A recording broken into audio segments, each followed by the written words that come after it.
So like in order to write Swamp Thing, you have to lay in a bath with a load of mud and lugworms for a couple of weeks, and then you're in about the right mood to actually sit down and write a Swamp Thing script. Swamp Thing was created by writer Len Wein and artist Bernie Wrightson in the pages of House of Secrets number 92 from 1971. The 8-page story featured a woman named Linda Olson Ridge mourning her husband, a scientist named Alex Olson who seemingly perished in an explosion caused by a romantic rival. However, he survived by way of some shit, cursed to walk the earth as the Swamp Thing. Wein and Wrightson reunited for a modern take on Swamp Thing in his own title in 1972 with the first appearance of Alec Holland, a scientist who created a plant growth formula and lost his life due to other people's greed. We get a love story, sabotage, and Swamp Thing getting revenge for the loss of his wife, Linda. Wein and Wrightson eventually left the book, and the series went through a couple volumes with different teams. Then a snake-worshipping wizard named Alan Moore took over Saga of the Swamp Thing with issue 20 in 1984.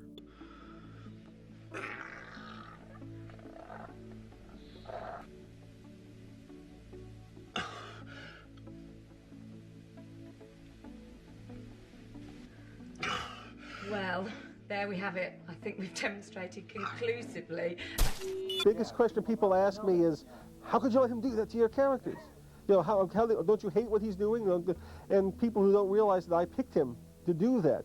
I have no problems with it. It's his book now. He's taken it in different places. I really enjoy what he's doing with the book. And as Karen Berger probably attests, as soon as a new script comes in, I demand a copy as soon as she's done reading it, just so I can see what he's doing. I'm fascinated by it. Before Alan even came to the book, Steve and John had their own visions of the character, and coincidentally it happened to be Alan's, close to Alan's as well in terms of getting into really revamping the character and really getting to the horror aspect of the book. Len rang me up just one night. I thought it was one of my friends playing a practical joke and putting on a funny American accent, but no, it was the real Len Wein, and he said, would you like to write Swamp Thing?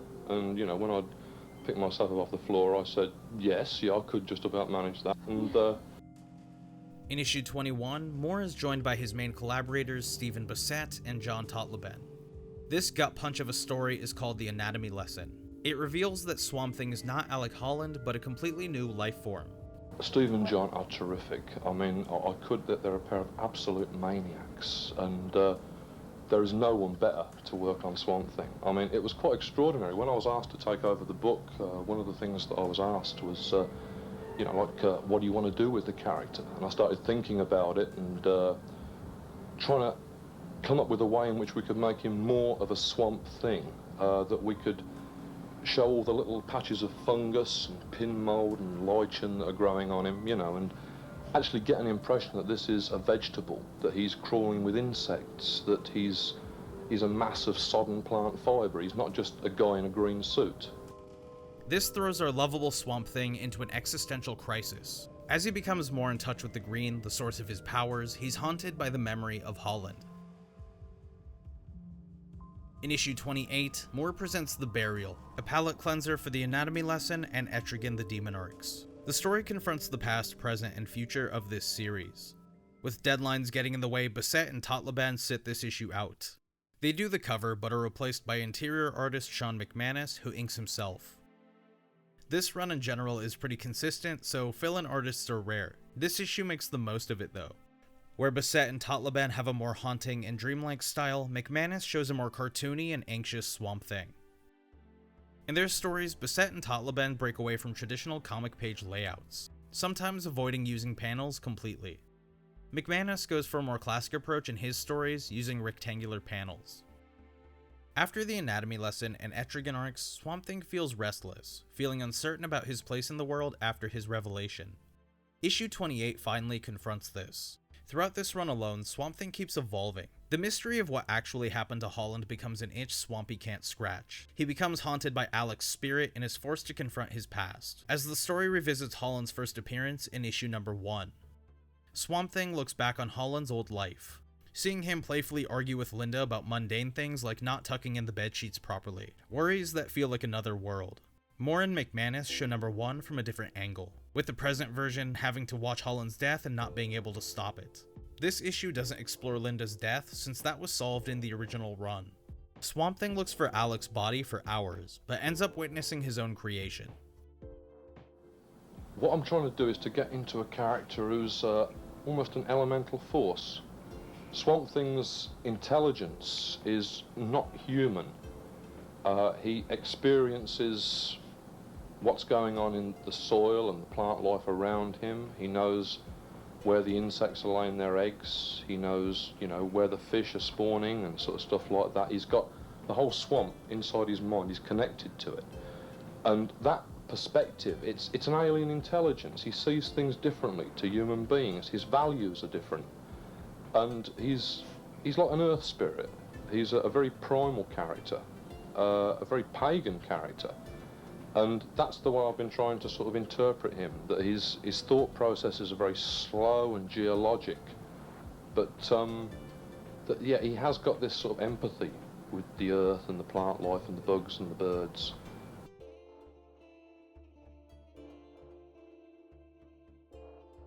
Even though it's a filler issue, it introduces new readers to Swamp Thing's origin while paving the way for something new as an extra layer. It focuses on survivors' guilt and self-blame instead of the American horror roots that make up this series. Throughout this issue, Swamp Thing tries to warn Holland, tries to change events so things turn out differently. When Swamp Thing tries to warn his past Wrightson and Wein self about the future, the past self declines. Instead, it points him in the direction of Alec's body so he can finally hold a burial. Where the present Swamp Thing wants to change events, the older one wants things to continue as they are. It's not necessary to change his past. It's a pretty powerful scene. The point is for Swamp Thing to make peace with what happened, overcoming his self-blame, and move forward. It's necessary because of the transformations he experiences over the course of this run.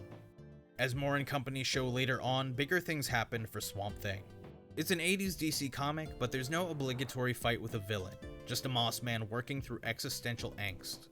Swamp Thing finally reunites with Alec, finding Alec's remains underwater and taking him to his resting place. Swamp Thing rips a piece of himself off to leave behind as a marker for Alec's grave.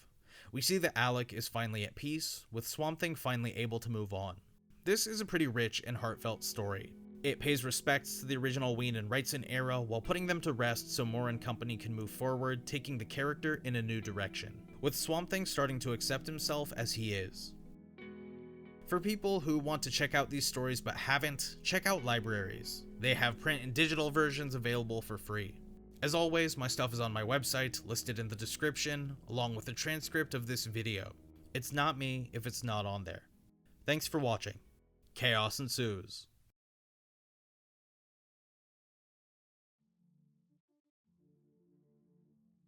As of this video, the Iranian people are over 50 days into a countrywide internet blackout at the hands of the Islamic regime.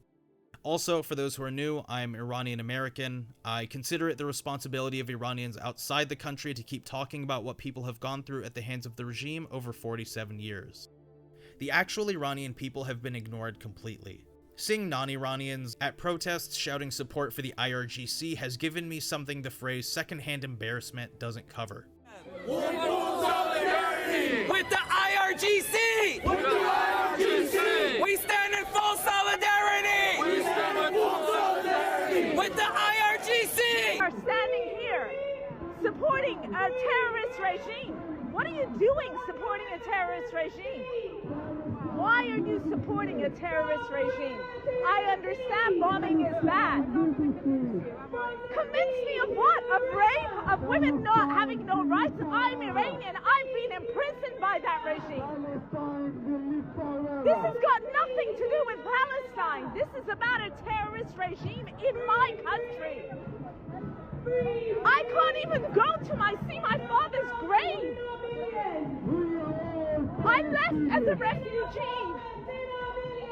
You should think about it.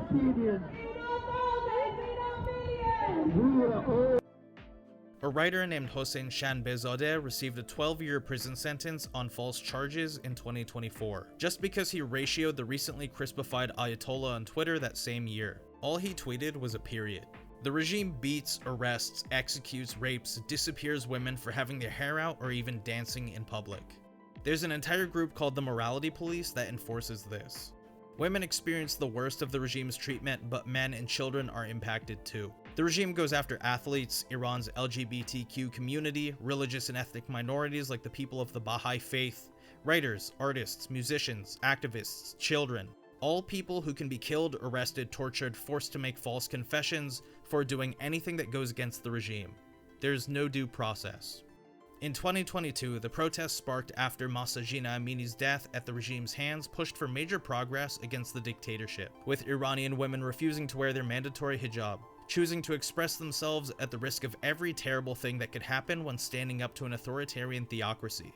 The Islamic Republic does not represent the people of Iran, and being against the dictatorship is not Islamophobia. Religion and government don't mix. Iranians are still under an internet blackout and are being silenced by the regime and its proxies. It doesn't matter what side people are on. The Iranians impacted by the regime must be remembered. BENYAMIN NAGHDI, Saleh MOHAMMADI, AMIRHOSSEIN HATEMI, NILOUFAR ESFAHANI. برای آدمای ایران سلام یا درود. کاش که زود اینترنت بگیرین. میدونم آدمای رژیم نمیکنن، برای همین که ترسو هستن، احمق هستن، باید مرد، زن، بچه بکشن، برای همین که تو زندگی خودشون قوی نیستن. از همتون فکر میکنیم، پشتتون هستیم. معذرت میخوام که این آدمای بیرون از ایران هی چرت و پرت میگن، برای همین که نمیفهمن رژیم چطور کار میکنه. ولی الان خیلی صداتون رو لازم داریم، برای همین که هیچ کس مثل شماها وضعیت رو نمیفهمه. این رژیم که مرد، زن، بچه میکشه باید بیفته. یه جام بین المللی دوم دارم، جام سایتیف، جام معتبر سایتیف و وایسار سایتیف تو روسیه سوم شدم. 2 تا قهرمان ایران دارم، یه دونه بین المللی دارم. هدفم هم اون بالای بالا قهرمان المپیکه.